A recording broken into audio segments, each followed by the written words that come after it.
Ce qu'il faut, c'est utiliser ces talents et pas forcément essayer de monter dans les talents que tu n'as pas. J'ai déjà acté dans ma tête que les talents que j'ai pas, je n'ai pas forcément travaillé pour les avoir. Donc, ce que j'ai fait, c'est m'entourer des gens qui les ont.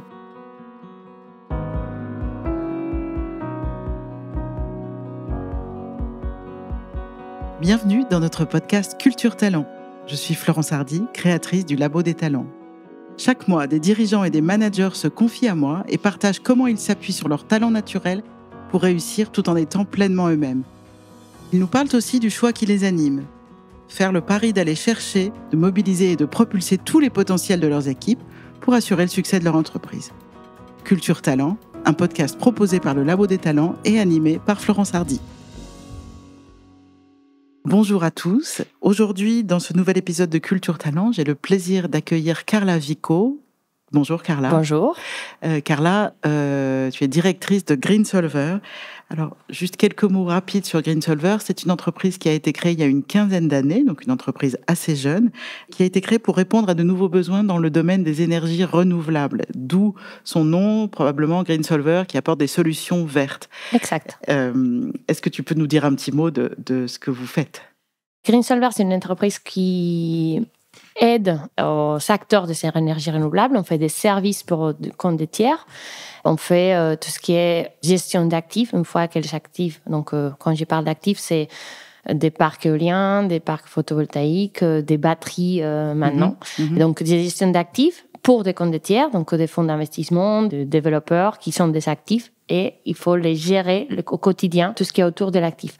Et en plus de ça, donc, on fait tout autour de conseils techniques, due diligence, ça peut être des négociations des contrats, ça peut être tout autour des actifs renouvelables. Et les conseils de ce qui est vente d'énergie, qui aujourd'hui est très pop, on va dire que c'est très intéressant. Et on a une équipe, finalement, j'ai dit toujours que je vends un peu des cerveaux de mes collaborateurs. On a une équipe très, très expérimentée qui est à disposition de nos clients, et sur tout conseil. Super. Et vous êtes combien aujourd'hui ?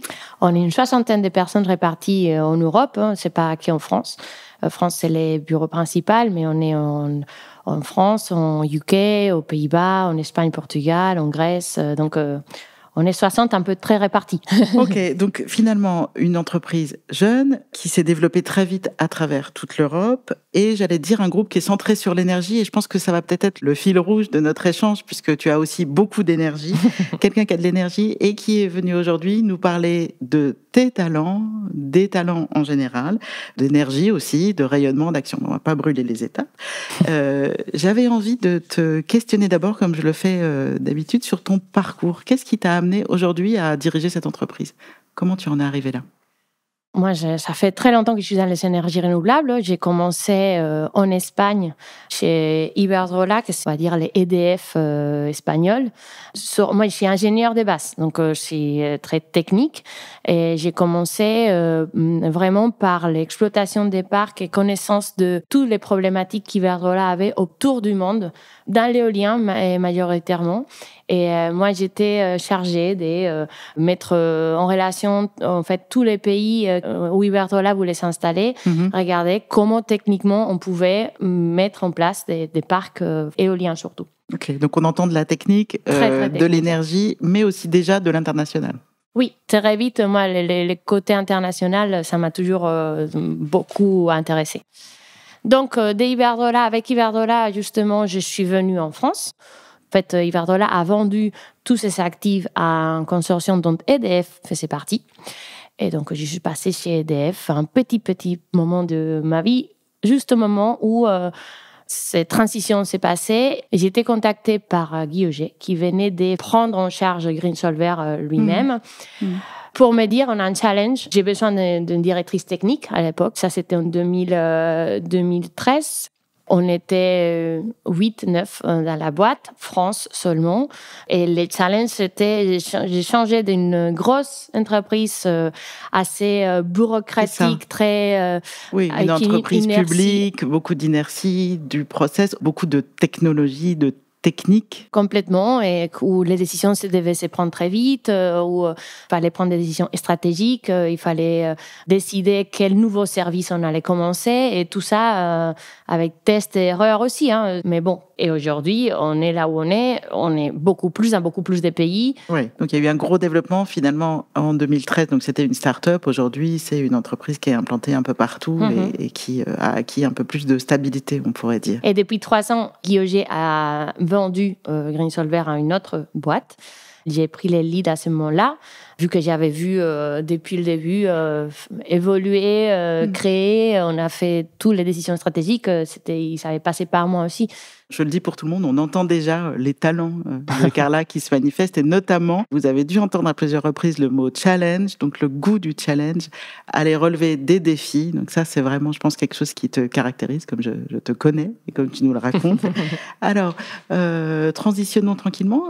Comment tu as rencontré, fait la connaissance, comment tu as plongé dans cette démarche autour des talents ? Chez Greensolver, on fait toujours un kick-off de l'année où on se retrouve tous ensemble de la boîte, de tous les pays. Et dans ces cadres-là, on t'a rencontré toi pour nous faire un parcours autour de ces talents et qu'est-ce qu'ils représentaient, et faire les tests de tout le monde de la boîte et qu'est-ce qu'on pouvait faire justement avec ces talents des gens. Oui. Et j'ai beaucoup aimé parce que j'ai beaucoup utilisé aussi dans la vie, en fait, c'est très intéressant. Donc, c'est comme ça que ça a démarré. C'est ça. On s'est rencontrés lors d'un séminaire d'entreprise. C'était un kick-off annuel. Il y avait à l'époque, de mémoire, entre 30 et 40 personnes. Oui, donc c'était une trentaine, petit. Oui. Et c'était juste avant aussi... Juste avant le Covid. Juste avant le Covid. On ne savait même pas que ça allait arriver. Et donc, on se rencontre... C'était en février 2020. Et alors, on va se centrer d'abord sur toi, si tu veux bien. Quand tu réponds à ce questionnaire, tu as ton profil, comme ça se passe pour tout le monde, tu le découvres par toi-même et puis ensuite dans l'atelier. Qu'est-ce que tu découvres ? Alors peut-être, dis-nous d'abord quel est ton top 5 ? Il y a harmonie, donc j'aime pas trop les conflits, j'aime bien résoudre les conflits. Il y a justement, quand résoudre, il y a restauratif, donc résoudre les problèmes. Il y a la communication, il y a les includers, et il y a ce qu'on appelle les who, winning others over, sur lesquels on en parlera après un peu. Voilà. Donc, ce qui est vraiment chouette dans cette démarche, c'est que chacun a des talents absolument uniques, un mix absolument unique, et c'est ce qu'on va explorer. On regarde ce que tu fais aujourd'hui. Ta toute première impression quand tu découvres ça, qu'est-ce que ça te fait ? Qu'est-ce que t'en dis ? J'avais peu fait des tests comme ça, un peu de personnalité. En fait, il y a beaucoup de tests de ce type-là. J'en avais peu fait. Donc, on a eu les questionnaires pour les talents. Ça m'a un peu impressionnée par les questions qu'on fait, pouvoir découvrir qu'on a ces talents-là. C'est un peu ma première impression. Pourquoi, en fait, si on pose cette question-là... On entend l'esprit ingénieur là, qui veut décortiquer comment ça marche. C'est carré, exact. Ouais. C'est moi, tout de suite, je dis, mais attends, si je réponds différemment à ça, mais bon, finalement, tu ne sais pas trop, en répondant à la question... Tu peux pas biaiser le questionnaire parce que finalement, tu sais pas où ça va. Pourquoi on te pose ces questions-là. Okay. Ce qui est bien, parce que finalement, tu es très honnête quand tu fais le questionnaire. Et je me suis très bien vue dans ces talents. Qu'est-ce que, peut-être, la caractéristique que ça a confirmé de ce que tu savais de toi et qui a validé peut-être qui tu es, ton style, ta manière d'incarner ta fonction ? Il y a la communication. Oui, ok, on moi, l'entend. je parle beaucoup. D'ailleurs, on parle des talents, mais je pense que les talents aussi, moi, je parle pour moi-même, mis à l'extrême, peuvent être aussi des défauts. Et moi, ce qui est rigolo, c'est que cette communication, c'est le parler trop, on m'avait déjà fait la remarque dans des évaluations annuelles, des choses comme ça. Il faut que tu sois plus concis, tu parles trop, tu communiques trop. Donc, vu à l'extrême, ou vu par d'autres personnes peut-être qui n'ont pas les mêmes talents, ils peuvent peut-être te dire c'est peut-être un défaut. Donc, il faut quand même jouer avec ça. Alors, c'est très intéressant. Merci de nous partager ça, parce que finalement, dans cette approche talent, on pourrait penser qu'on est un peu dans un pays de bisounours, que tout le monde est beau, tout le monde est gentil. Évidemment, c'est un peu plus complexe et un peu plus subtil que ça. Et ce que tu nous partages là tout de suite, c'est que finalement, des talents, ça peut à la fois faire bien, être très utile, très constructif, et en même temps, parfois, nous mettre des bâtons dans les roues, ou en tout cas, déclencher des choses qu'on ne souhaite pas forcément. Alors, restons un instant sur communication. Comment ce talent-là, donc qui est la capacité à choisir les bons mots, à faire passer les messages, comment tu t'en sers? Comment ça t'aide dans ton rôle aujourd'hui de DG de cette entreprise? La communication, ça m'aide surtout, mais je pense, si je réfléchis à comment je l'ai utilisé dans le passé ou comment aujourd'hui, c'est mon rôle, c'est communiquer tout le temps. Communiquer alors auprès de qui? Que ce soit en interne, être bien transparent à ce qu'on fait et très très communicatif. J'aime bien ça parce que ça fait aussi faire les gens être impliqués sur ce qu'on fait. Donc en interne beaucoup, en externe beaucoup parce que nous on vend des services. Donc finalement il faut communiquer beaucoup aux clients, aux possibles clients, voilà. Et alors, donne-nous un peu tes trucs. À quoi, toi, tu es attentive quand tu dois préparer un message avant de t'adresser à quelqu'un? Comment tu te prépares? Je me prépare pas trop. Ok, donc c'est le talent spontané. Mais j'ai envie de dire, je me prépare pas trop. Bien sûr, en fait, ça dépend des publics, ça dépend de qu'est-ce que je vais faire. Et il y a un sujet spécifique avec un client. Je sais de quoi on parle en avance et je sais bien sûr que je me prépare sur les sujets, mais de comment je vais communiquer. Avant, je me préparais, ça sonnait faux des fois. Okay. Je sais de quoi on va parler et je prépare pas trop comment je vais communiquer. Ok, donc finalement, c'est naturel. Oui. Okay. Tu racontes une histoire ou tu racontes un message, comme tu nous as partagé tout à l'heure l'histoire de l'entreprise, par exemple. Oui. Est-ce qu'il y a un moment clé, peut-être un moment phare que tu as en mémoire avec ce talent? Chez Iberdrola, par exemple, où quand on a commencé chez Greensolver à donner des conseils sur tout ce qui est négociation, en fait. Et ça, finalement, il y a quand même des moments un peu touchy dans des négociations des contrats, des moments où c'est vraiment bloqué. La négociation est bloquée. Il faut trouver des moyens en essayant de gagner sur la négociation, qui est un peu le but, mais pour nos clients, c'est utiliser cette communication et ces manières de communiquer assez honnête, transparente et dire plus ou moins tout et être franche, ça aide beaucoup à la négociation finalement. Okay, donc ça réouvre en fait la parole et la possibilité d'échanger et du coup de construire. J'ai l'impression que ça nous fait une passerelle assez évidente avec ton talent harmonie dont tu nous disais déjà un mot tout à l'heure. Qu'est-ce que tu reconnais toi là-dedans et surtout comment tu l'emploies? Je l'utilise beaucoup plus en interne. Il y a beaucoup, dans toutes les boîtes, il y a quand même des conflits, il y a des décisions à prendre. Moi, j'essaye déjà d'impliquer tout le monde dans les décisions et avoir un consensus, en fait, que tout le monde soit content dans la décision, même si au début, peut-être il y a des points de vue différents ou des désaccords. Exact. Donc, au bout d'un moment, il faut trouver les moyens de trouver les points d'entente et avoir cette harmonie. Moi, j'aime pas trop prendre des décisions. C'est ça, c'est noir, c'est comme ça. Les gens qui voulaient blanc, c'est compliqué après.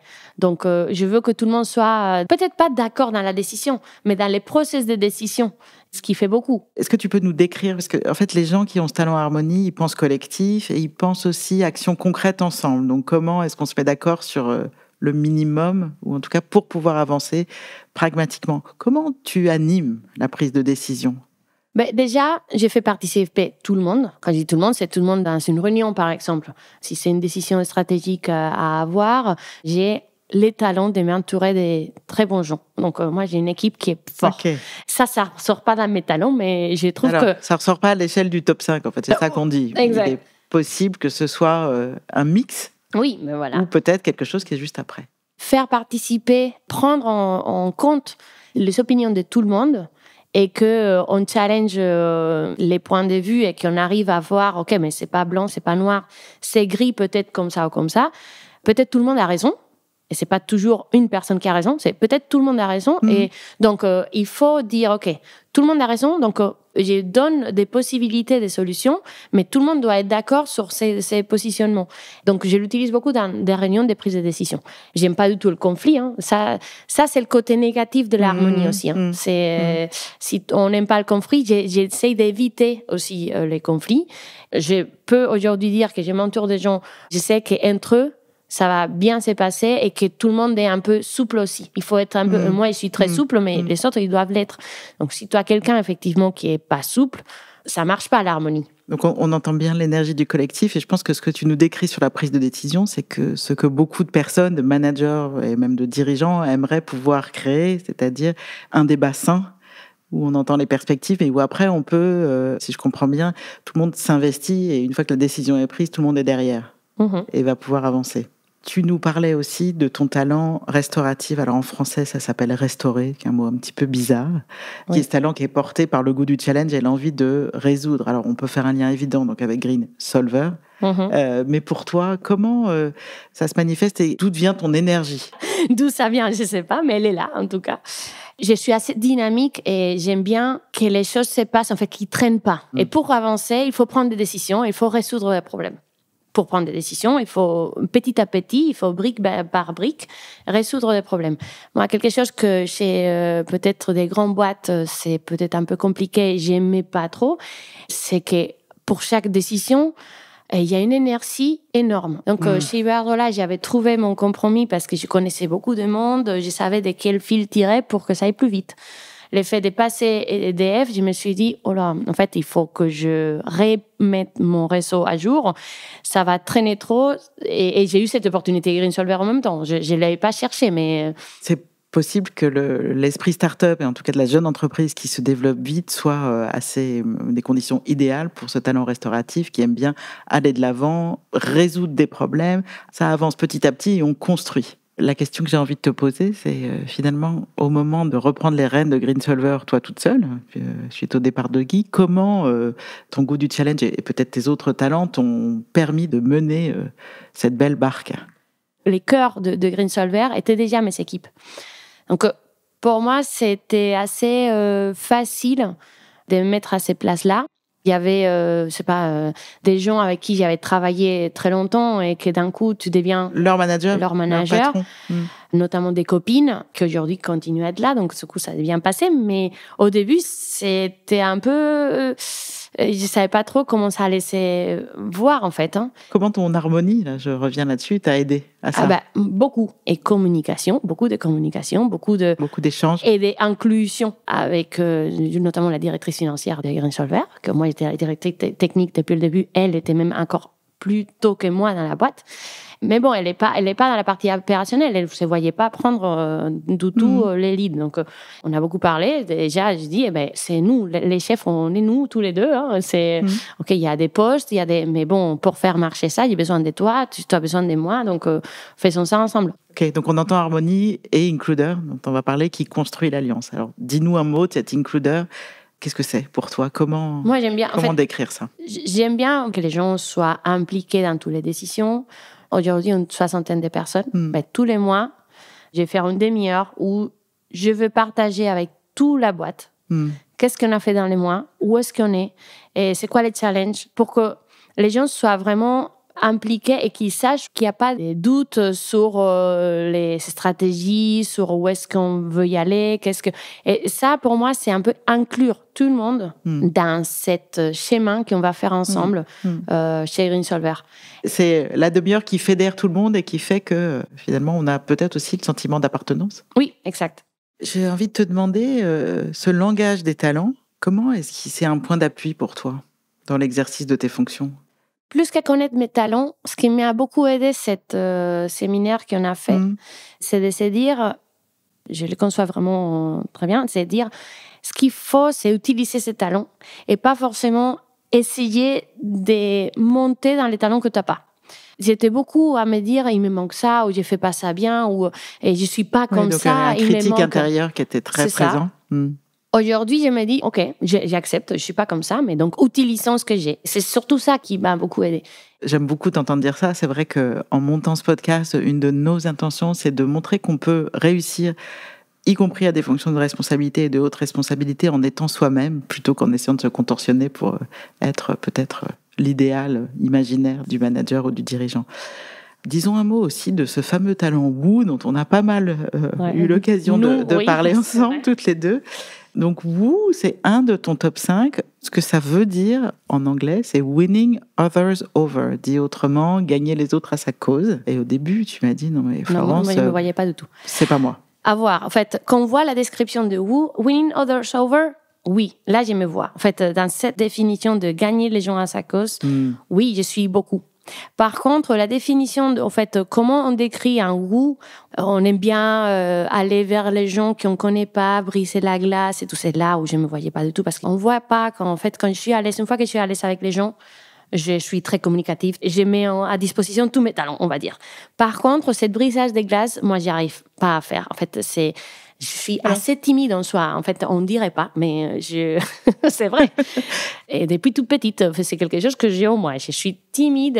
Aller voir les gens que je ne connais pas, toute seule, je ne fais pas. En fait, je me suis déjà retrouvée dans une conférence à faire semblant que j'ai parlé au téléphone parce que je n'avais pas envie d'aller vers les gens que je ne connaissais pas, en fait. Donc, c'est terrible. Qu'est-ce que tu dirais, du coup, de ce qu'est ce super pouvoir Wu pour toi? Parce que c'est ça qui est intéressant. Oui. C'est pas de correspondre au dictionnaire des talents. C'est bien d'incarner qui on est vraiment. Effectivement, une fois que cette glace est brisée, c'est ça que la première fois que j'ai vu la définition, j'étais dit, ça ne me correspond pas.